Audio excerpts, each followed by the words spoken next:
Senhoras e senhores, eu sou o Tadeu Rodrigues e este é o podcast literário Rabiscos. Obrigado a você que chega aqui toda terça-feira. Quero começar agradecendo meu amigo, o melhor poeta da quebrada, Wesley Barbosa. Querido poeta que sempre produz coisas de qualidade, que me mandou de presente o seu livro de contos, O Diabo na Mesa dos Fundos. Conheçam um trabalho do Wesley que vale muito a pena. Ele já esteve aqui no Rabiscos, a gente bateu um papo bem legal. Quem quiser conferir, é só voltar e ouvir que vale a pena. O irmão que a poesia me deu, Rafa Cavalcante, está oferecendo uma oficina poética. Quem quiser saber mais é só entrar em contato com ele pelo Instagram, @derrafacavalcante. Lá ele tem dado as informações da oficina, datas. Parece que a primeira turma fechou aí em tempo recorde, rapidinho. Mas o Rafa já está esquematizando aí um segundo encontro com uma segunda turma, agora para maio. Confere aí que o Rafa é um poeta talentosíssimo, também já esteve aqui no Rabiscos, num papo bem legal com a Aline Bey. Ele e a Aline Bey, a gente falou sobre melancolia. Foi muito legal. Também, quem quiser voltar aí, é um dos episódios temáticos do Rabiscos. E, bom, quanto ao episódio de hoje, o Rabiscos cruza o oceano aí para encontrar a talentosa escritora Nara Vidal, que recebe a gente lá da Inglaterra. A gente teve um papo muito rico, muito literário. Falamos também sobre o seu novo livro, Mapas para Desaparecer, livro de contos que eu gostei muito, é sensacional, a gente lê muito rápido, assim, nem questão de velocidade de leitura, mas a gente lê muito profundamente. Esse livro especial, ele trata um pouco sobre as diversas formas de desaparecimento na vida e na sociedade das pessoas, seja uma filha que some, seja uma relação familiar, é muito diferente. É o jeito que a Nara aborda os contos, é um jeito muito diferente do tradicional, né? E o conto, por si só, tem essa magia que embriaga, né? Que oferece sempre uma via alternativa para um processo de discernimento das coisas. O que este livro faz, em especial, é contar boas histórias. É ter um começo, uma emoção, um meio, outra emoção e um fim que acaba não respondendo, mas que acaba puxando a gente para dentro. Eu gosto de literatura assim, que puxa a gente para dentro, que deixa a gente quieto, mas ao mesmo tempo incisivo, que oferece silêncio aí como um brinde. É a segunda referência etílica que eu faço, né? Eu juro que hoje eu não estou bebendo enquanto edito esse programa. Ai, ai. Nara também possui uma assinatura muito própria de vida, assim. Vocês vão perceber facilmente nessa conversa. O modo com que ela narra sua trajetória, sua obra, e no modo com que ela recebe o tempo que lhe entra. A Nara é uma escritora premiada, ganhou aí o Prêmio Oceanos, o prestigiadíssimo Prêmio Oceanos, com seu livro A Sorte, livro badalado, foi muito bem aceito pela crítica também. Ela edita a revista literária Capitolina, que apresenta aí ao mercado um baú literário recheado de conhecimento, sensibilidade e visão de mundo. O papo foi bem legal mesmo. A edição toda é feita por mim, que eu gravo, subo, distribuo o episódio, então me perdoe qualquer falha técnica, qualquer pequeno chiado. Eu juro que estou fazendo o melhor que eu posso. Siga a gente nas redes, podcast Rabiscos no Instagram, Rabiscos Podcast no Twitter, ou o meu pessoal, Tadeu F de Francisco Rodrigues no meu Instagram, ou Tadeu Rodrigues no Twitter. E com dúvidas, sugestões, a gente se fala lá e troca uma ideia. Beleza? Bom, vamos conferir o papo então, só chegar. Nara Vidal, muito obrigado por você ter aceitado participar aqui do Rabiscos comigo. Muito feliz mesmo. Obrigado de coração. Eu que agradeço. Nara, a gente está falando com um fuso horário de 4 horas, 5 horas de diferença? Quatro horas de diferença. 4 horas de Aqui agora diferença. são já é de noite. A Nara mora na Inglaterra e eu já quero perguntar isso. O que uma mineira, como eu, mineiro, de Guarani, uma cidade do interior com menos de 10 mil habitantes, faz na Inglaterra? Meu Deus, já que às vezes eu me pergunto a mesma coisa. Não, na verdade, o que aconteceu comigo foi que eu desde pequena, sempre quis morar fora. Eu acho que eu nasci com essa vontade de querer sair da cidade muito pequena. E eu acho que... Eu não sei, porque às vezes quando a gente mora em Minas, a gente está cercado, assim, a gente não tem o mar. Então, sei lá, eu sempre tive muita vontade de explorar além né, daquelas fronteiras, assim, que a gente vê. Eu sempre tive muito interesse por línguas, né? Sempre quis estudar francês, inglês. E aí, eu desde pequena, era a única coisa que eu tinha alguma constância, sabe? Eu começava a aula disso, aula daquilo.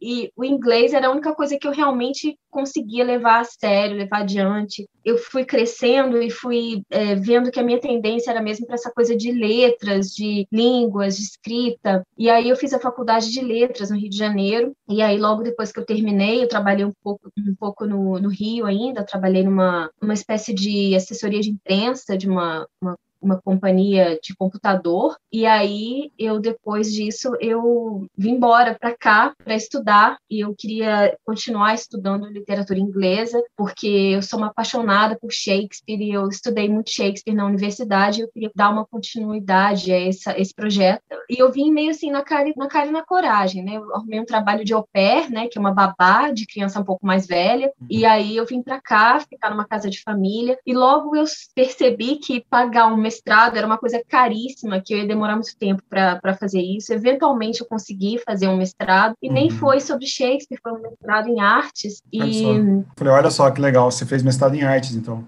Pois é, e aí foi isso, eu saí, mas assim, com esse sonho, assim, de continuar estudando, né, e eu até penso, assim, às vezes, em voltar a estudar, mas assim, aqui a educação universitária, educação, enfim, mestrado, pós-graduação, tudo isso, doutorado, isso tudo é muito caro, sabe? A gente que tem universidade pública no Brasil não sabe, às vezes, a sorte que a gente tem, né? Porque, assim, é um ensino de muita qualidade, os melhores profissionais da área, né, à nossa disposição, e ainda tem gente que não dá valor a isso, né? Que quer cortar né, esse benefício, né? E aqui é tudo muito caro. Quer dizer, aqui é o contrário, né? A gente tem a educação básica não gratuita, né? Porque a gente paga os impostos, enfim, e isso vem em retorno, mas é uma educação que você normalmente não precisa pagar extra, né? Que é excelente, é o primário, escola, assim, ensino médio, e depois a universidade, aí sim, é paga, e é muito caro, muito caro. Então, assim, eu saí de Minas para continuar estudando, acabou que nesse meio tempo aí eu comecei a escrever. Então, foi mais ou menos isso. E você levou um pouquinho de Minas dentro de você aí para Inglaterra? Como é que a gente não leva, né? Como é que a gente... Isso não sai da gente, é uma coisa impressionante. Inclusive, é muito engraçado, porque os meus filhos falam inglês, normalmente, né? Que eles vão para escola, os amigos, enfim. Mas em casa, eu gosto de falar... Eu só falo português com eles, e eu gosto de tentar motivá-los um pouco a falar português. E os dois, Tadeu, têm um sotaque mineiro. Inconfundível. Muito bom. Muito engraçado. É muito engraçado. É bom para falar inglês, porque o mineiro dobra a língua também, né? Igual o idioma inglês. Exatamente. Eu vou contar uma história muito engraçada da minha filha, que ela chegou em casa e ela falou assim para mim que uma amiga dela não queria mais fazer educação física. E aí eu falei, why? Aí ela falou, não vai fazer mais educação física? Why? Né, o meu why. E ela virou e respondeu, por quê? Ela fica cansada, mamãe. Ela achou que eu estivesse perguntando o why, de por quê. E foi que era o why, era só o nosso why, só. Por que ela não quer? Mas é muito engraçado, essa troca é genial, engraçadíssima, me distrai muito aqui, eles se enrolam demais com o português, mas assim, o que eles falam, principalmente artigo, né, assim, a sofá, ou cama, a chão, tudo isso acontece o tempo inteiro, muito engraçado. E você tem edita uma revista, Capitolina, né, que tem cursos nela que você faz, inclusive tem um curso de Shakespeare lá, né, se eu não me engano eu já vi isso. Eu queria que você falasse um pouco da revista, como é que é, e como é que esse curso, assim, um pouco com a sua paixão de Shakespeare também, que eu gosto muito, mas eu sou apenas um amador, não estudioso, mas eu leio muito Shakespeare, eu gosto muito. Eu também eu não sou nada demais, mas é assim, na verdade, eu fui apresentada para o Shakespeare através dos sonetos. Na faculdade, nem foram as peças exatamente que me fisgaram de início, né, o teatro, enfim, foram os sonetos, eu fiquei apaixonada pelos sonetos, enfim, aí depois eu comecei a estudar, e eu fiz um estudo muito profundo de Macbeth, que é uma das minhas peças preferidas ainda. Minha também. É muito, muito bacana. Eu o que eu menos gosto no Shakespeare são as peças históricas, né? São as peças do rei Ricardo III, Henrique VIII, enfim. São peças que eu acho muito longas.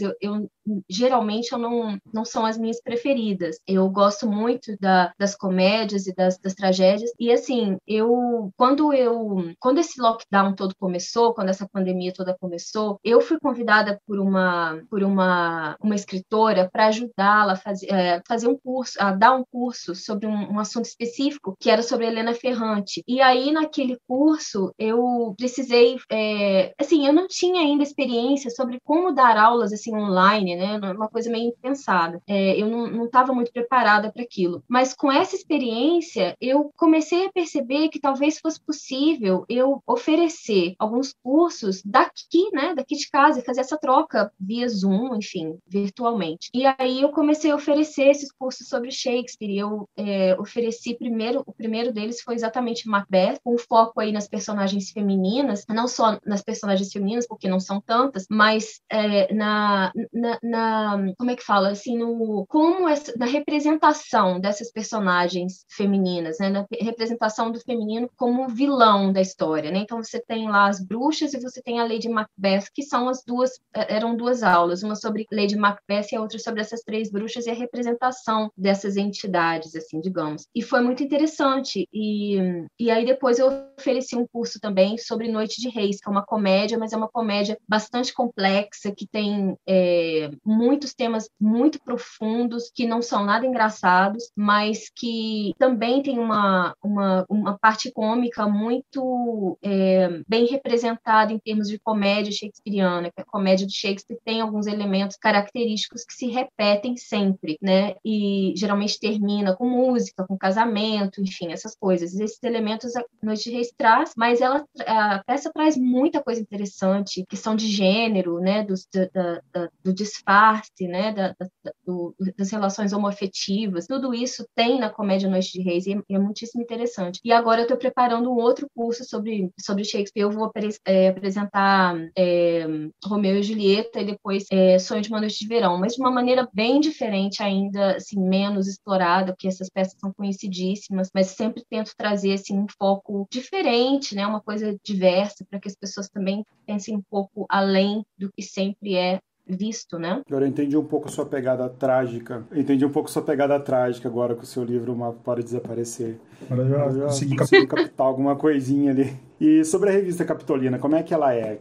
Como que foi a ideia? Assim, como que ela funciona para o pessoal de casa ouvir? Assim? Bom, a Capitolina, na verdade, foi eu fiz vários projetos nessa pandemia, né? Assim, eu acho que eu me vi um pouco meio sem saída, assim. A minha cabeça é muito ativa. Eu sou uma pessoa que não consigo parar muito tempo sabe, não focar muito tempo numa coisa. Eu tenho muitos interesses. Então, eu tenho eu tenho essa parte da Capitolina, que é uma livraria, eu coloco isso entre aspas, porque não é um negócio, é simplesmente uma vitrine com alguns títulos muito bons, muito interessantes, e que estão aqui disponíveis para quem na Inglaterra ou na Europa quiser comprar esses títulos. São títulos no português, né, no original, são títulos que eu trouxe do Brasil para cá. E aí, a partir da pandemia, essa coisa de vender os livros, levar para o correio, isso acabou, né? Então, eu comecei a usar o website que eu tenho, que eu pago, para poder fazer outras coisas com ele. Então, eu comecei a criar uma publicação, um suplemento, né, literário dessa livraria. Surgiu, então,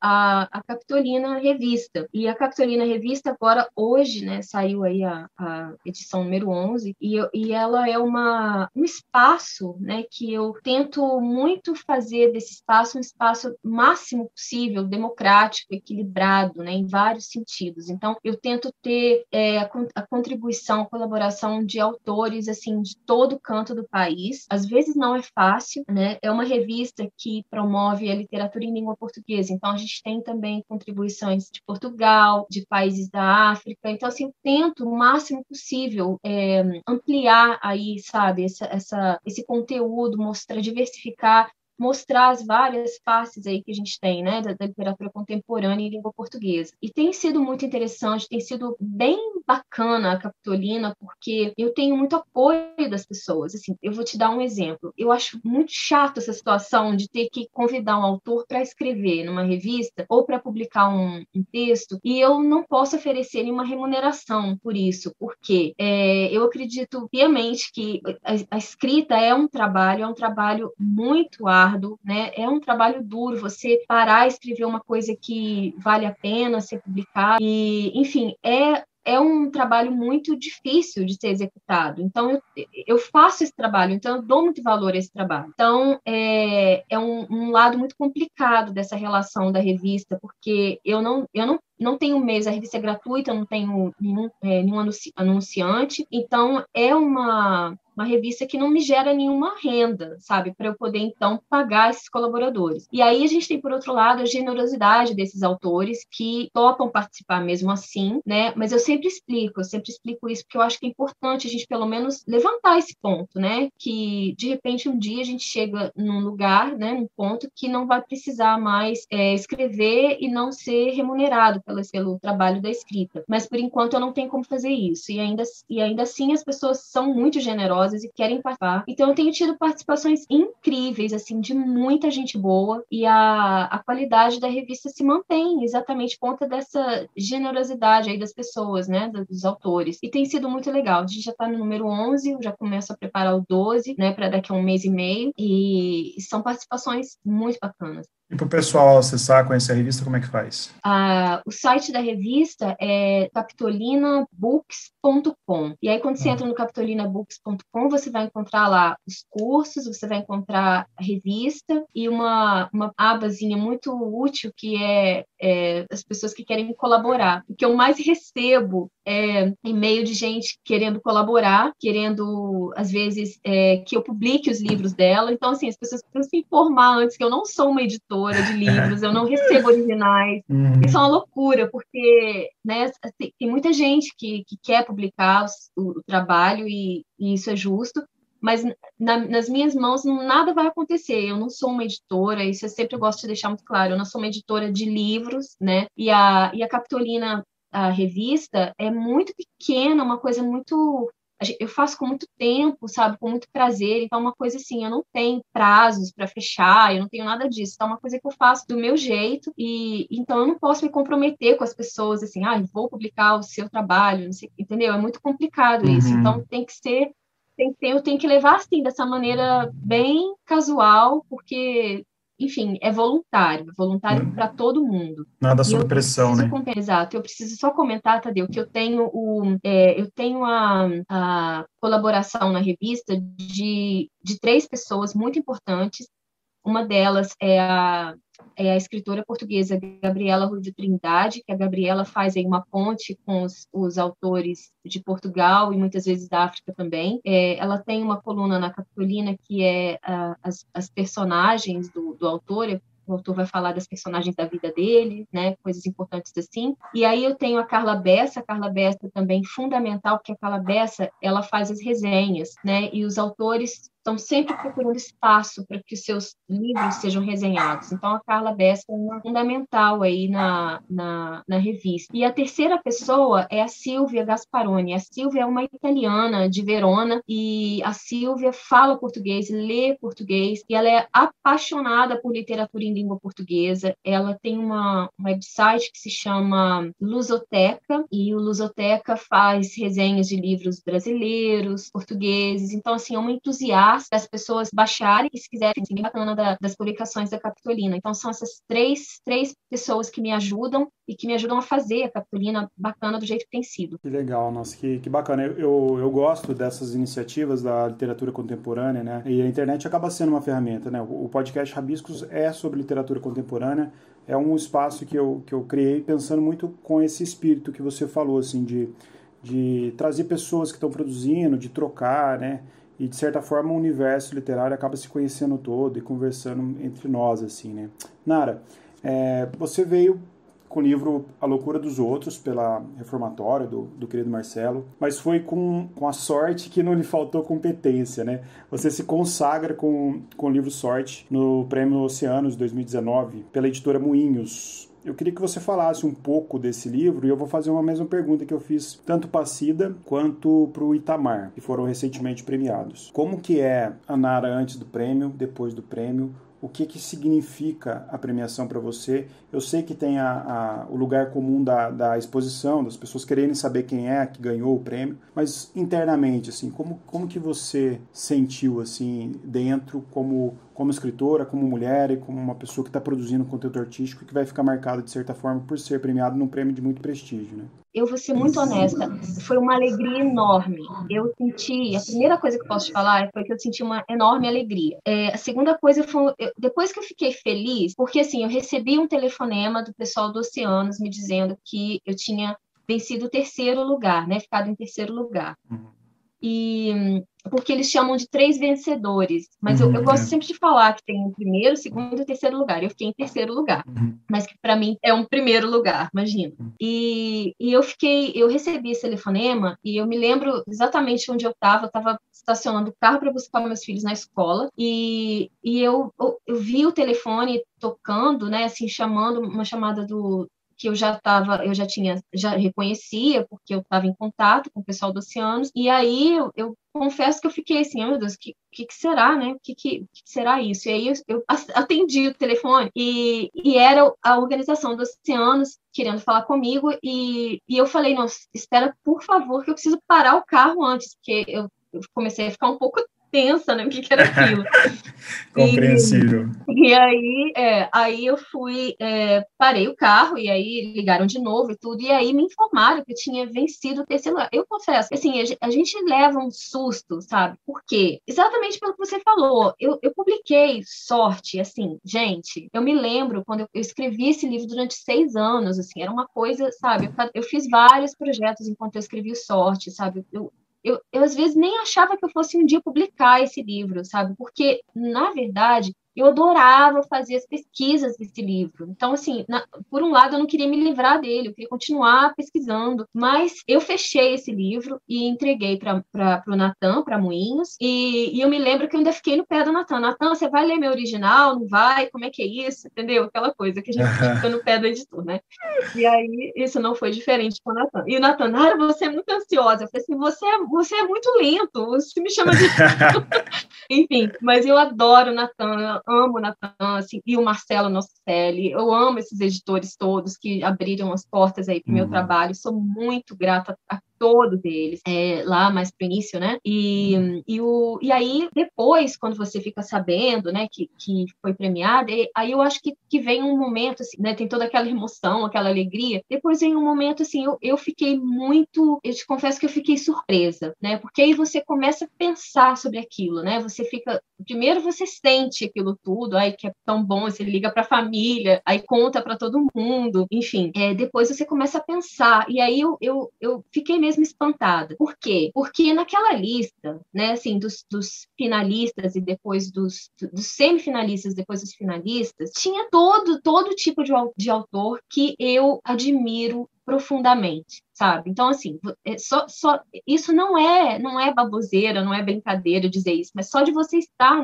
naquela lista dos semifinalistas já é uma coisa enorme, sabe? Para mim era uma coisa enorme. Então, assim, eu honestamente, quando eu inscrevi o Sorte no prêmio, sabe? Você se inscreve para fazer a sua parte e, Tadeu, eu juro para você, eu me esqueci daquilo completamente. Não pensei mais aquilo.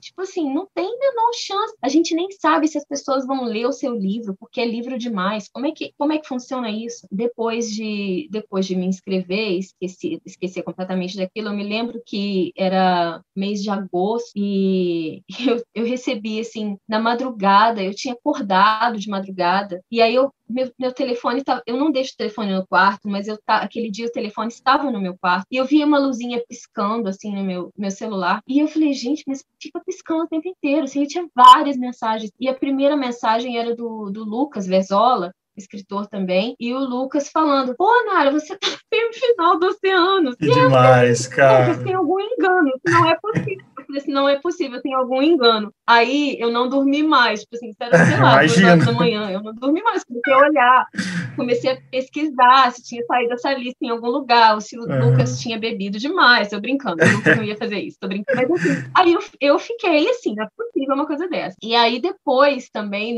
quando foi a final, foi muito engraçado, porque um outro amigo meu, que é o Matheus Baldi, ele mandou uma mensagem para mim. Isso foi já em dezembro, né? Ele mandou uma mensagem para mim falando assim: Manara, parabéns, parabéns pelo Oceanos. Aí eu falei, Matheus, você tá super atrasado. Isso aconteceu em agosto. Você tá achando então, que ela Nara, você tá na final. Para com isso, gente. Não é brincadeira, né? Que delícia. Aí eu fui olhar de novo lá e tava lá a lista, lá no Estadão saiu uma lista dos 10 finalistas. E eu falei assim, gente, isso não é possível, tem algum engano, né? Que ela não acredita. E aí depois disso depois recebi esse telefonema dizendo que tinha sido lá a terceira colocada. E realmente eu fiquei muito feliz, sabe? E assim, Tadeu, eu acho que o que muda, né, assim, na prática, o que muda pra gente é assim, as pessoas, os leitores no Brasil, alguns passam a te conhecer um pouco mais, ficam mais interessados no seu livro, você tem, às vezes, convites de editoras que você nem sonhava, né, que você pudesse ter contato com elas, e essas editoras te procuram, às vezes, você tem algum original, a gente está interessado em ver. Então, essa parte é muito interessante para você tentar construir aí o seu projeto literário a partir, de repente, da oportunidade de ser um pouco mais lida, né? Porque o que acontece é que, normalmente, a gente está aí nessa bolha de escritores e a gente vai lendo as coisas uns dos outros, né? Então, assim, por exemplo, o Itamar agora, né, que furou essa bolha completamente. Isso aí é maravilhoso. É uma coisa a ser celebrada, né? E o Itamar, assim, a gente vê tanta gente criticando, eu não consigo entender o que tem por trás dessa crítica, porque, para mim, esse sucesso todo do Itamar é muito positivo, e ele acaba pegando um pouco para a gente, sabe? Porque a gente está na mesma classe, assim, de escritores, né? Somos escritores contemporâneos, né, brasileiros. Então, para mim, é uma maravilha saber que um colega, né, está conseguindo esse espaço todo. E eu acho que os prêmios te ajudam um pouco com isso, mas, ao mesmo tempo, essa questão da premiação é um momento, né? Tem aquele momento ali finito, é aquele momento assim de felicidade, de alegria, de um pouquinho de validação, que é importante, e acabou, né? Depois daquilo, você baixa a cabeça e continua trabalhando da mesma maneira que sempre, porque é isso que faz sentido, né? A gente escreve não é para os prêmios, a gente escreve porque a gente precisa escrever, a gente quer escrever, a gente quer contar as coisas. E quando o prêmio eventualmente acontece, porque, tipo assim, a gente sabe também, né? Essas coisas não se repetem, né? Tem muita gente boa vindo, muita gente que também já consagrada, que escreve coisas impressionantes e que voltam, né, nessa pauta aí de prêmios. Então, assim, é um movimento sempre, e acho que o mais importante é ter essa consciência de que é um momento a ser celebrado, é legal, mas voltar a trabalhar é melhor ainda. Então, quero falar um pouco sobre o Mapas para Desaparecer, que saiu aí pela editora Faria e Silva, que é um livro de contos, onde você trabalha com vários tipos de desaparecimento, né? Você coloca até ali no livro um jogo de palavras, ausência, anulação, cancelamento, morte. E assim, eu amei seu livro, eu gostei do conto que abriu ele, que dá um tom assim muito, muito visceral pro livro, assim, que acho que é o Castanheira que ele chama, né? Não lembro o nome. E ele que conta a história de uma filha desaparecida, que você narra várias formas de desaparecimento daquela mãe, vivendo uma angústia do desaparecimento de uma filha, onde ela não computa a idade dela mais, ela sai com 9 anos de idade, e essa mulher tem um papel como mãe dos outros filhos, tem um papel como esposa, ela prepara uma festa de aniversário para uma das outras filhas que estão com ela, que está com ela. E assim, o que você acha? Falando de desaparecimento e abrindo o livro com esse conto, que já é um soco no estômago, que eu achei ótimo, apesar de soco de estômago não ser bom, mas o livro é muito bom. Por que você acha que o desaparecimento fascina tanto, Nara? Antes da gente falar dos contos especificamente, esse tema geral, assim, o que te levou a fazer sobre isso? Tudo que envolve desaparecimento, o ser humano é muito apegado a isso, seja qualquer forma de desaparecimento, seja um sequestro, seja uma pessoa que sumiu sem sem dar notícia, seja uma morte, uma perda? O que você acha? Como que foi o seu fascínio assim pelo tema? Essa é uma pergunta difícil, mas assim, eu acho que primeiro a gente como ser humano, né, a gente se valoriza muito, mas assim, o nosso destino sempre vai ser desaparecer, de uma maneira ou outra. Alguns desaparecem em vida, né? E isso também me parece normal, né? As pessoas desaparecem em vida, seja por idade, seja por, enfim, nesse livro exatamente eu trato desse ponto, né, desses desaparecimentos, assim, dessas anulações, como as pessoas vão ficando invisíveis, né, e assim, em volta de outras pessoas, enquanto outras pessoas estão né, presentes na vida das outras, elas ainda assim elas vão desaparecendo, elas vão ficando invisíveis. E eu acho que isso são vários pontos, né, eu acho que nesse livro especificamente, eu acho que tem alguma referência, alguma relação. Eu falo muito de mulheres nesse livro, né? Tem muita referência a vidas de mulheres. Então, assim, claro, é óbvio que tem aí uma coisa que que volta um pouco de muitos temas que eu abordei na Loucura dos Outros, o livro da Reformatório, mas que volta assim um pouco diferente nesse, porque no Loucura dos Outros os contos tinham nomes de mulheres. Então, era uma coisa bem clara, bem específica. Eu ia falar sobre aquelas violências que as mulheres sofriam de várias formas, algumas sutis, outras mais declaradas, né? Agora, esse aqui, eu utilizo às vezes a voz masculina para falar das mulheres, né? Então, assim, não necessariamente são textos escritos com vozes femininas. O narrador às vezes é um homem, né? Então, eu acho que por conta disso, talvez esse desaparecimento, um desses desaparecimentos que acontece no livro, eu acho que está relacionado à questão aí no caso do machismo, né, de toda essa experiência que as mulheres ainda precisam viver, precisam carregar né, esse estigma, tudo isso. E eu acho que é um diálogo com isso, sabe, com essa opressão, né, dessa estrutura social, né, que acaba nos engolindo, né, nos engoliu historicamente tantos anos, e eu falo um pouco eu tento tratar um pouco meio que como denúncia mesmo desses tipos de desaparecimento, né, esses tipos de opressão que as mulheres sofrem. Mas eu trato também de coisas, por exemplo,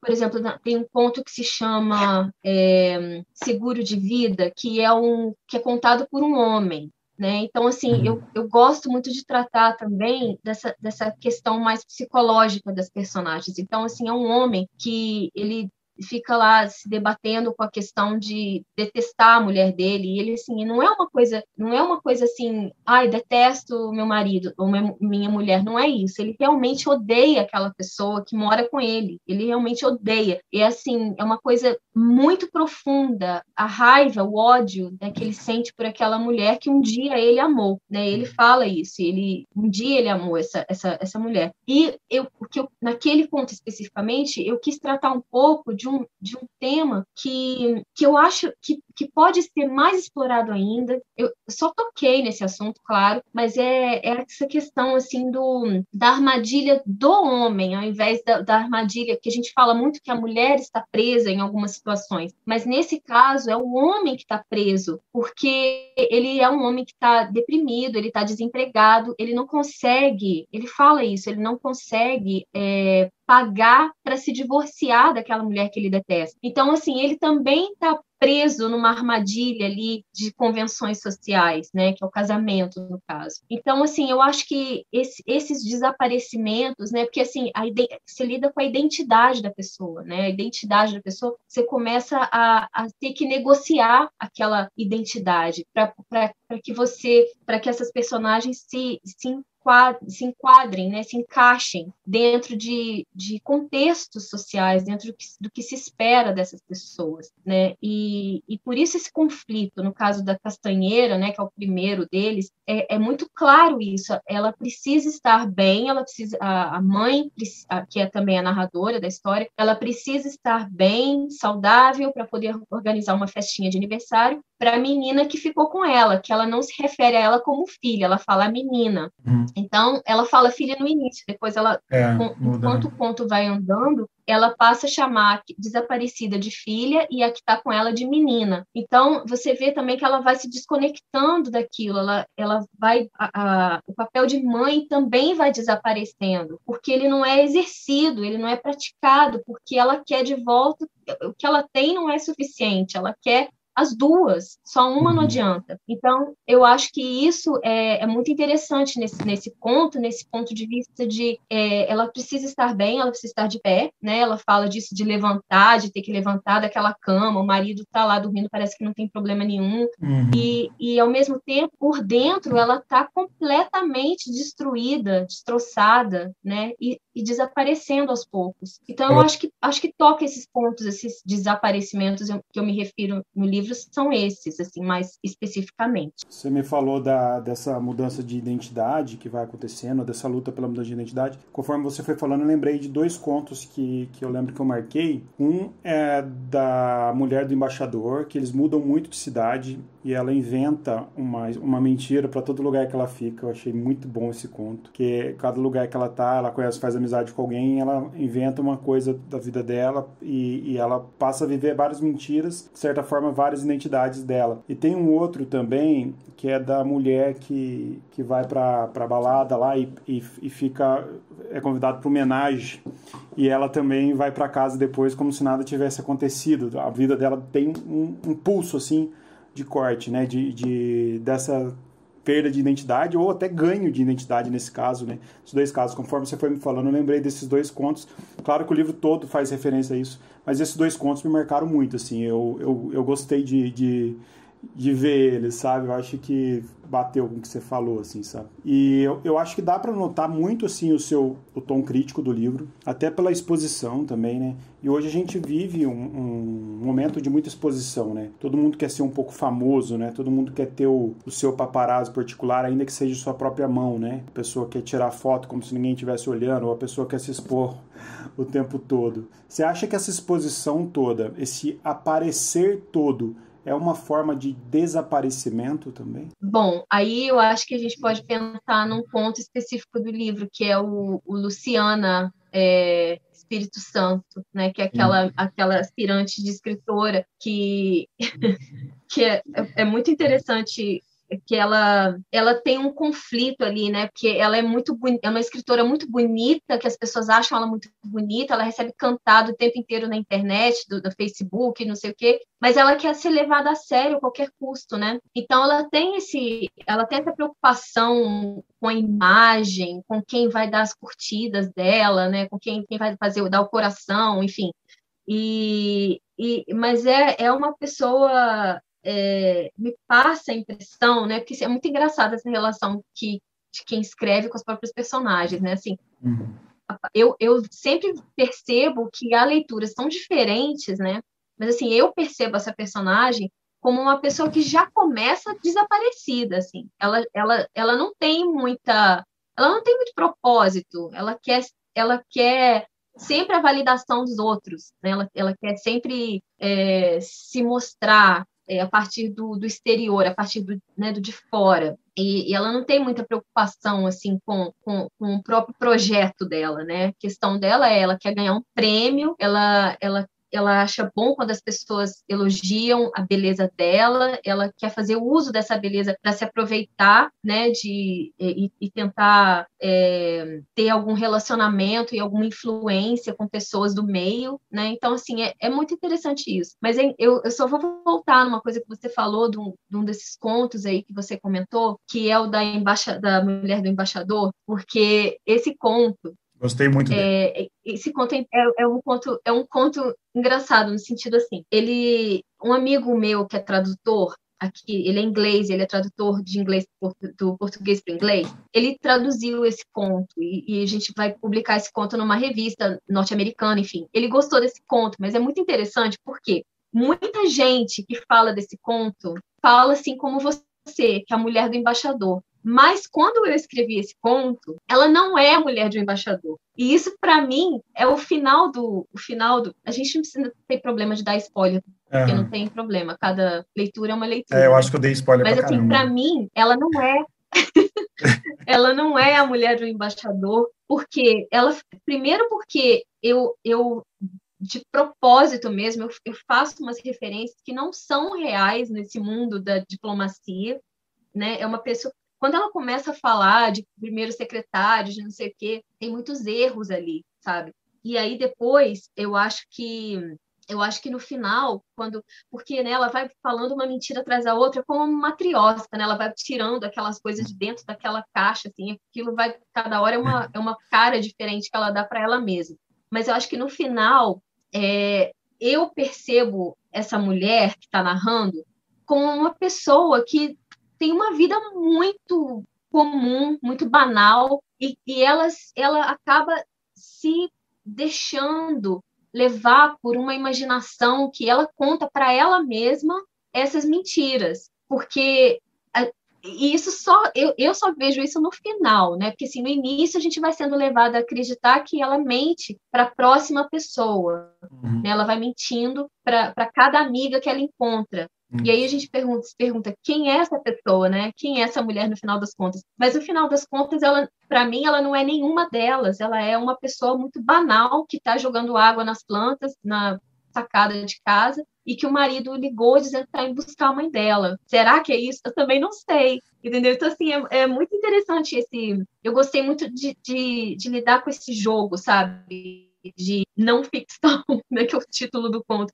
Mas eu achei um exercício muito interessante, assim, de ser explorado. Foi bem curioso, assim. Eu acho que ele é um dos melhores contos do livro, que eu acho que eu destaquei como um dos melhores, que eu mais gostei, assim, eu gostei de ler ele. O primeiro também, Castanheira, foi muito bom, mexeu bastante comigo. Nara, que delícia de papo, pô, que bacana você aqui falar sobre sua carreira um pouquinho, sobre seus livros. Nosso tempo já tá mais de 50 minutos aqui, mas eu tô muito feliz e a gente tem um quadro aqui no Rabiscos, quadro que fecha nosso programa, que chama Na Sua Estante, onde a gente pergunta, a gente, no caso eu, né, já que a Jéssica me abandonou no barco, mas a gente A Jéssica saiu, é isso? Não, a Jéssica vem só esporadicamente, ela tá cuidando de umas coisas pessoais, aí eu fiquei sozinho por enquanto no Rabisco. Mas ela vira e mexe aparece, viu? Ela fala, esse dia ela me mandou mensagem, vamos entrevistar fulano junto e tal. Um beijo pra Jéssica, minha amada amiga Jéssica, que tá lançando um livro, inclusive. Eu entrevistei ela 2 programas, tá bem legal o programa com ela. A gente tem o quadro Na Sua Estante e eu queria saber de você.